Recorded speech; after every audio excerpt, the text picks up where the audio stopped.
मायके की तरफ रीमा की शादी को अभी 2 साल ही हुए थे, लेकिन उसे देखकर ऐसा लगता था जैसे वह एक अधेड़ उम्र की महिला हो। ना तो चेहरे पर चमक थी और ना ही होठों पर मुस्कान, बस एक खामोशी रहती थी उसके साथ हमेशा। लेकिन उसकी उस खामोशी में जाने कितने सारे प्रश्न गूंज रहे थे। रीमा आज बहुत खुश थी क्योंकि रात को ही उसके पति ने कहा था कि दफ्तर जाते हुए रास्ते में उसे उसके मायके छोड़ देंगे। तो इसलिए रीमा आज सुबह जल्दी उठकर झट से घर के कामों को निपटाने में लगी थी। लेकिन जब रीमा ने अपने सास से मायके जाने की अनुमति मांगी तो उसकी सास ने बड़ी तेज आवाज में उससे कहा कि अरे वाह महारानी जी, तू तो मायके में जा करके पकवान खाएगी, लेकिन हमारे दोपहर के खाने का क्या। रीमा मानो स्तंभ ही हो गई हो। वो बोलना चाहती थी कि माँ जी, रोज तो मैं बनाकर खिलाती ही हूँ, आज एक दिन खुद बनाकर खा लेना। लेकिन अपनी गुस्सैल सास के आगे उसकी जुबान नहीं खुली, क्योंकि आज तक उसने अपने सास की बातों को नहीं काटा था। फिर भी उसने बड़ी ही विनम्रता के साथ अपनी सास से कहा, माँ जी, आप बिल्कुल भी चिंता मत करिए, मैं सब कुछ बनाकर रख जाऊंगी, आपको कोई परेशानी नहीं होगी। फिर रीमा की सास ने अपने मुंह को ऐंठते हुए कहा कि चली जाना, मगर याद रख, शाम होने से पहले घर चली आना, क्योंकि मुझे और मेरे परिवार को भूखे पेट सोने की आदत नहीं है। रीमा हाँ में सिर हिलाते हुए वहां से चली गई। रीमा के मायके जाने की खुशी में काम करने की स्पीड बढ़ गई थी। सब काम समय से पहले खत्म कर लिया। सबको नाश्ता वगैरह करवा करके रीमा और उसके पति निकल ही रहे थे कि तभी माँ जी की आवाज आई, बहू, एक कप चाय तो पिलाती जा। रीमा फटाफट चाय बनाने लगी। पति बाहर हॉर्न पर हॉर्न बजाए जा रहे थे। रीमा झट से चाय बनाकर अपनी सासू माँ को दिया। जैसे ही रीमा बाहर जाने के लिए मुड़ी, तभी सास ने चाय की चुस्की लेते हुए कहा, मायके जाने की खुशी में चाय को जहर बना दिया है महारानी ने। रीमा सुनकर भी अनसुन कर देती है, क्योंकि उसे अभी मायके जाने की खुशी थी। रीमा चाय देकर भाग के गाड़ी तक पहुंची तो पति ने डांटते हुए बोला, कितना समय लगाती हो तुम औरतों को तैयार होने में, जल्दी करो, तुम्हें मायके छोड़कर मुझे समय पर दफ्तर जाना है। रीमा की सांस फूल रही थी, वो हाँफ रही थी, सो अपने पति से कुछ ना बोल सकी। पति उसे मायके छोड़ने आए तो रीमा की माँ ने अपने दामाद को रोकने की बहुत कोशिश की, लेकिन दफ्तर के लिए लेट हो रहा हूँ ऐसा कहकर दामाद जी वहां से निकल गए। जब रीमा घर के अंदर गई तो देखा माँ घर के कामों में लगी हुई थी। रीमा ने जब अपनी भाभी आरती के बारे में पूछा तो माँ ने बताया, भाभी अभी सो रही है।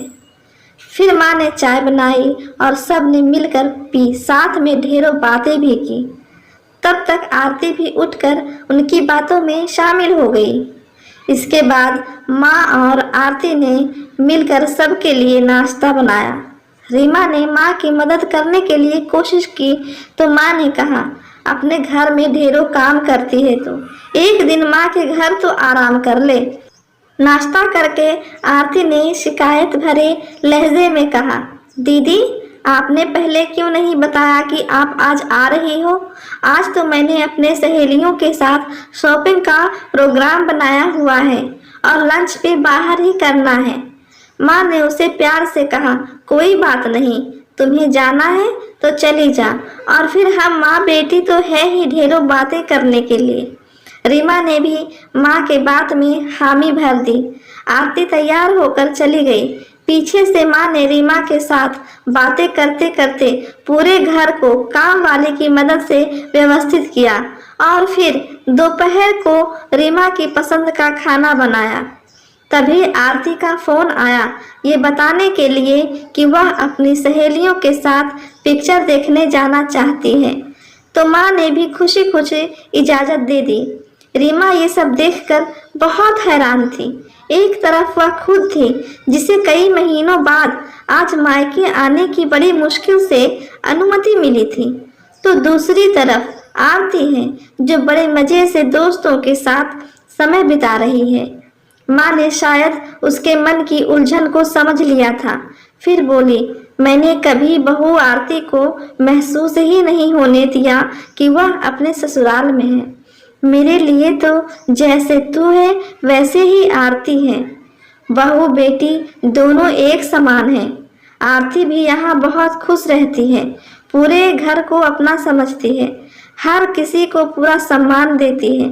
माँ की बातें सुनकर रीमा सोच रही थी कि काश आरती की तरह हर लड़की को इतना हक मिल जाए कि वह ससुराल में भी मायके की तरह रह सके, तो शायद कोई भी लड़की मायके से विदा होते हुए मन भारी ना करे। मायके में जो लड़की अपने ही मस्ती में बिंदास जिंदगी जीती है, ससुराल में आकर पूरी जिम्मेदारी निभाने के बाद भी अपनापन नहीं मिल पाता। शायद इसीलिए छुट्टियां आते ही हर लड़की मायके जाने के लिए तड़प उठती है। शादी के इतने सालों बाद भी मायके का जिक्र होते ही मन मस्ती से भर उठता है। वहीं ससुराल की बात पर बोझिल सा महसूस करने लगता है। क्यों ना हम सब मिलकर मायके और ससुराल के इस अंतर को पूरी तरह से खत्म करने की एक पहल करें।